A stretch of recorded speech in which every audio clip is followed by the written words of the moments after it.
आप मुझे किसी भी नाम से बुला सकते हैं, धंधे वाली या वेश्या। समाज में मुझे कभी भी इज्जत की नजरों से नहीं देखा गया है। मेरे पास हर तरह के ग्राहक आते हैं, इसलिए मुझे थोड़ी बहुत अंग्रेजी भी आती है।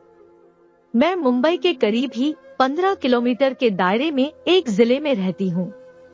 आप red light area near Mumbai शब्द डालकर कंप्यूटर पर सर्च करेंगे तो मेरा यह इलाका आसानी से मिल जाएगा।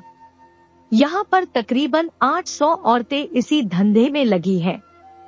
यूँ तो हम समाज से अलग थलग रहती हैं, पर हमें सबकी खबर रहती है। सर्जिकल स्ट्राइक से लेकर ईवीएम घोटाले तक, कश्मीर में पत्थरबाजी से लेकर नक्सली इलाकों में औरतों से किए गए बलात्कार तक, आपके साफ सुथरे किरदार वाले समाज में हमारी जिंदगी के बारे में जानने की बड़ी इच्छा होती है। जैसे हमारा अतीत क्या था, हम कैसे इस दलदल में आईं, हमारी बातचीत का लहजा क्या है, हमारा पहनावा, हमारी अछूत सी जिंदगी, हमारे ग्राहक और हमारे HIV मरीज होने का डर, आप सब कुछ जानना चाहते हैं। कुछ लोगों को लगता है कि यह धंधा आसानी से पैसा कमाने का सबसे अच्छा तरीका है।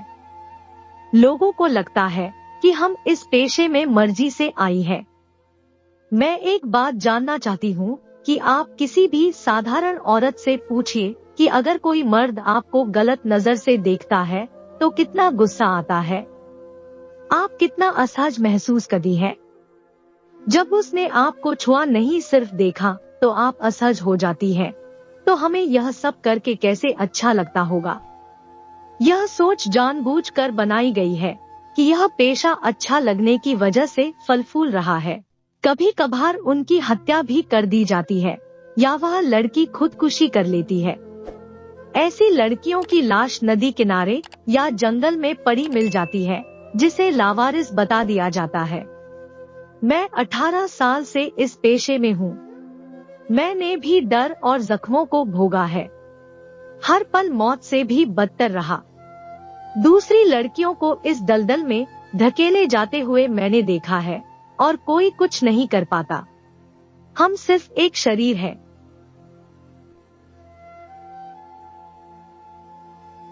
आपका साफ सुथरा समाज सब कुछ देखता है और अपने काम में लग जाता है। अब आइए बताती हूँ अपने ग्राहकों के बारे में। पहले हमारे ग्राहक अधेड़ हुआ करते थे, पर अब नौजवान और यहाँ तक कि नाबालिग भी आते हैं।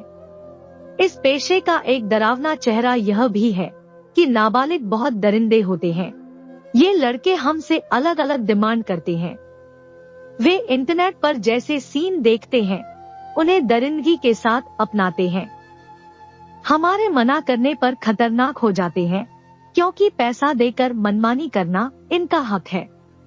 ये लड़के काफी बेरहम होते हैं, पर हमारे पास चुनाव की गुंजाइश नहीं होती है। किसी तरह से उस वक्त को गुजारना होता है। समाज में बैठे लोगों को लगता है कि हम बैठे बैठे मलाई खा रही है और हमारे पास बेतहाशा पैसे हैं। सच तो यह है कि हमारी हालत को समझना उतना ही मुश्किल है जितना देश के बजट को समझना है। हमें जब खरीदा जाता है तो वह रकम हमें ब्याज समेत चुकानी पड़ती है, जिसे हम 4 से 8 साल तक ही चुका पाती है। क्या आपको पता है कि हमारी खरीद और बिक्री में लगी हुई पूंजी की ब्याज दरें कितनी होती है? यह हमारा मालिक या दलाल तय करता है। लड़की की उम्र, खरीद की रकम, उसके चेहरे मोहरे और आखिर में बिचौलिए होते हैं, जिसमें पुलिस और मानव अधिकार संस्थाएं चलाने वालों का भी हिस्सा होता है। सब मिलकर हमारी कीमत तय करते हैं। यह भी एक बड़ा सच है कि एक धंधे वाली को मिलने वाले पैसे से बहुत से लोगों के घर पलते हैं, पर वह सभी लोग सभ्य समाज का हिस्सा बन जाते हैं और हम बदनाम गलियों की रोशनी बनकर रह जाती हैं। शुरुआत के दिनों में सिर्फ हमें खाना और कपड़ा व मेकअप का कुछ सामान ही दिया जाता है। मुझे साल 1997 में महज 8,000 रुपए में खरीदा गया था। शुरू के 5 साल तक मुझे कभी कुछ नहीं मिला, यानी 8,000 रुपए चुकाने के लिए मुझे 1,000 से ज्यादा लोगों के साथ जिस्मानी संबंध बनाने पड़े। मतलब प्रति ग्राहक मेरी लागत 8 रुपए थी। हालांकि अब इस समय हर लड़की को एक ग्राहक से 100 से 150 रुपए मिल रहे हैं।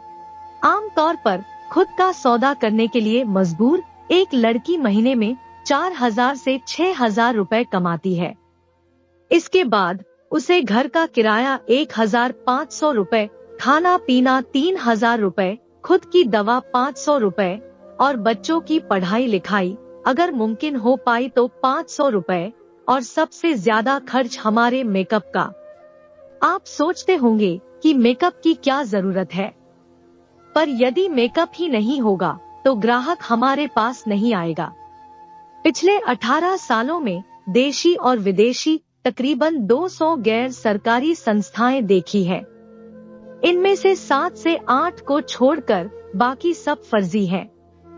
ऐसा लगता है कि सरकारी और गैर सरकारी संस्थाएं मिलकर हमारी बस्तियों को बनाए रखने के लिए काम कर रही हैं।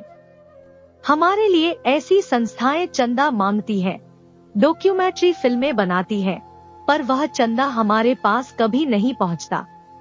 अच्छी फिल्म बनने पर डायरेक्टर को और काम करने वाले कलाकारों को अवार्ड मिल जाता है और हम जहां के तहां फंसी रहती हैं। हम भी काम करना चाहती हैं। हम आलसी नहीं हैं, पर सच तो यह है कि हमें इस दलदल से निकलने ही नहीं देना चाहते समाज के ये ठेकेदार। हम जैसी औरतों का 2 बार जन्म होता है, एक बार माँ के पेट से और दोबारा समाज में धंधे वाली के रूप में।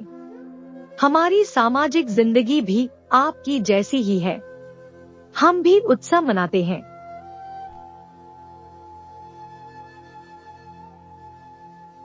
जैसे ईद, दिवाली, क्रिसमस, सब कुछ। उसकी बहुत बड़ी वजह है कि हमारे इलाके में सभी राज्यों से और विदेशी जैसे नेपाल, बांग्लादेश, म्यांमार, रूस, आयरलैंड और भी बहुत से देश की लड़कियां इस चक्रव्यूह में फंसी हुई है। हमारा रहन सहन पहले अलग था, पर अब नहीं है। हमारी भाषा अलग है, हमारे धर्म अलग है, हमारी जाति अलग है, पर 18 साल से एक साथ रहते रहते हम लोगों ने एक दूसरे को अपना लिया है। क्या आपने कभी सुना है कि ऐसे इलाके में कभी दंगे हुए, झगड़े हुए? नहीं, कभी नहीं सुना होगा आपने, क्योंकि हम एक दूसरे के दर्द के रिश्ते से जुड़ी हुई है। मुझे कभी कभी फख्र महसूस होता है खुद के धंधे वाली होने पर, क्योंकि हम में बहुत एकता है, प्यार है, ईमानदारी है, इंसानियत है, हम में दर्द है और दर्द के होने का एहसास भी जिंदा है। पर जिस समाज से आप आते हैं, उस समाज में इन सारी बातों के लिए कहीं कोई जगह नहीं है, और इसीलिए हमारे लिए भी आपके उस समाज में कहीं कोई जगह नहीं है, न दिल में न समाज में। अगर कुछ मिला है तो वह है नफरत और बात बात पर वेश्या की गाली। आपके लिए यह गाली होगी, पर यह हमारी जिंदगी है, एक ऐसी जिंदगी जिसको हमने खुद नहीं चुना। हमें जबरन इसमें धकेला गया और निकलने नहीं दिया जा रहा है। एक बार दिल पर हाथ रख कर बताइए कि क्या आसान है एक धंधे वाली की जिंदगी। अगर आप सोचेंगे तो आप जरूर समझेंगे कि क्या क्या तकलीफें हम झेलती हैं। जिंदगी हमारी जिल्लत से भरी है। हमारा आपकी तरह कोई घर नहीं होता, आपकी तरह परिवार नहीं होता, आपकी तरह समाज नहीं होता। हम अपना परिवार खुद बनाती हैं। हमारे परिवार के सदस्य अलग अलग जाति, अलग धर्म और अलग मजहब के होते हैं। जैसी जिंदगी आपकी है, हम भी ऐसी ही जिंदगी चाहते हैं। हम भी चाहते हैं अपने माँ बाप के साथ रहना, भाई बहन के साथ खेलना, बच्चों के साथ खुशियाँ मनाना। हम भी चाहते हैं कि हमारा भी एक जीवन साथी हो जो हमें जान से ज्यादा प्यार करे, हमारे हर छोटी बड़ी खुशियों का ख्याल रखे। लेकिन ये सब हमारे नसीब में नहीं होता, इसलिए आप खुशनसीब हैं। लेकिन ये कहना भी गलत नहीं है कि आप लोगों के बीच में से ही लोग हमारे पास आते हैं, जिनके वजह से अभी तक ये सब चल रहा है।